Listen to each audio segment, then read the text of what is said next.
Shabbat Shalom.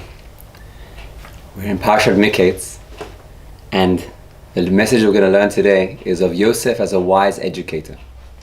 Towards the end of Ravi'i, Yosef gives one impression over to the brothers, and then as Chamishi starts, it's like we're talking about an entirely different Yosef. There's a total transformation in Yosef's approach towards the brothers. When he first meets them, he speaks to them in a very harsh tone. V'yedaber itam kashot. But then as soon as Chamishi starts, suddenly he's speaking to them in a calm, gentle way. Vayomer alehem Yosef. He's speaking in a gentle way. Vaydaber is harsh, Vayomer is gentle.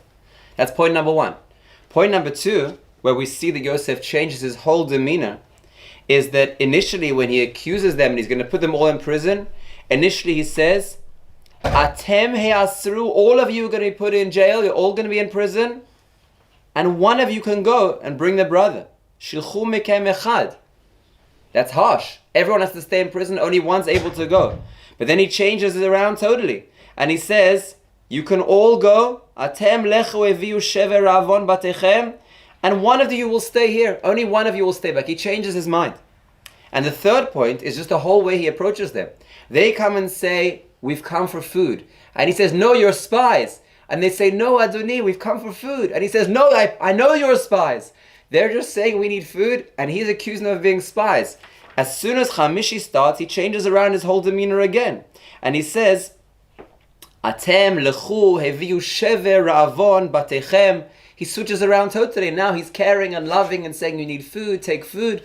What happens between the end of Ravi and the beginning of Chamishi, where initially he's speaking harsh, he's saying, I'm going to keep you all in jail, and he's accusing them of being spies. Suddenly, as Chamishi starts, he's speaking kindly. He's saying, only one of you has to stay. The rest can go free. And I care about you and your food. That's question number one.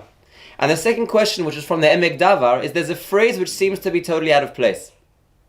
The Torah says that after the brothers hear Yosef's offer to them, it says, V'ya'asu kain. And it's not clear at all from the context what V'ya'asu kain is referring to.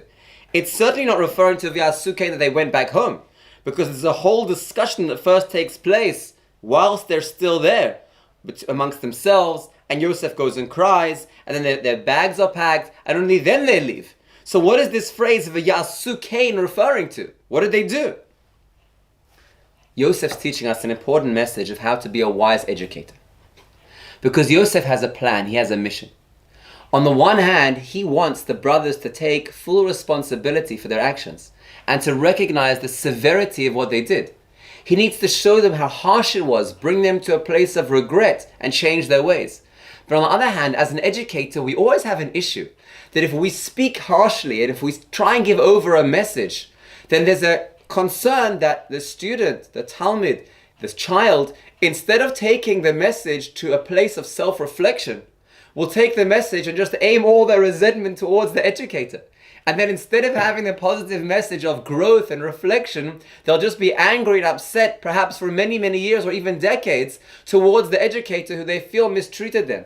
We're trying to find a way, whilst at the same time giving over a clear message, and sometimes it needs to be harsh, but at the same time that it won't be aimed or against the educator. It will be recognized that it's causing self-reflection. So here's what Yosef does. Initially, he speaks to them in a very harsh manner. He shows them that the matter is very serious, very severe. And the brothers now are thinking, oh my gosh, what's happened? No doubt, they began to aim their resent towards Yosef, that he's treating them harshly. And then in one moment, Yosef pulls the rug from under their legs, from under their assumptions, with this one line. And this is the line that we go from Ravi to Chamishi. Vayomer alehem Yosef b'yom hashlishi, zot asu v'chiyu et ha'elokim ani yereh. Yosef is saying et Elokim ani yereh. 1 second. They thought that he was against them. Suddenly he's saying he's with God. He fears God. He's representing God in a sense. Suddenly they realize it's not against him. We have to look into ourselves and have self-reflection and recognize that what's going on here, the severity, the consequences of our actions is up to us. Was Yosef successful in his mission? He was. Immediately afterwards, it says V'ya'asu kain. And what is V'ya'asu kain referring to? They did tshuva. Because Yosef said to them, Zot asu, this is what you must do, And he immediately followed that with, Et Elokim ani yireh. This is what you must do. I fear God and you must fear God. And what did they immediately do afterwards? V'yasu kein v'yomru ish el achiv aval ashemim anachnu al achinu asher ra'inu tzrat nafsho. They took responsibility. What that means to say is, Yosef initially related to them in a harsh manner to show them what they did was wrong. But then he immediately joined them and he put his arm around them, figuratively. And he showed them that he loves them. And they're together on the same path of serving God. And then they could no longer accuse him. They couldn't blame him.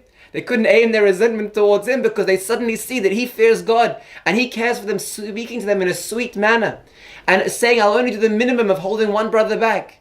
And he shows them that I care about your food as well. Suddenly he's on their side and he fears God. And they had nowhere else to look except for within.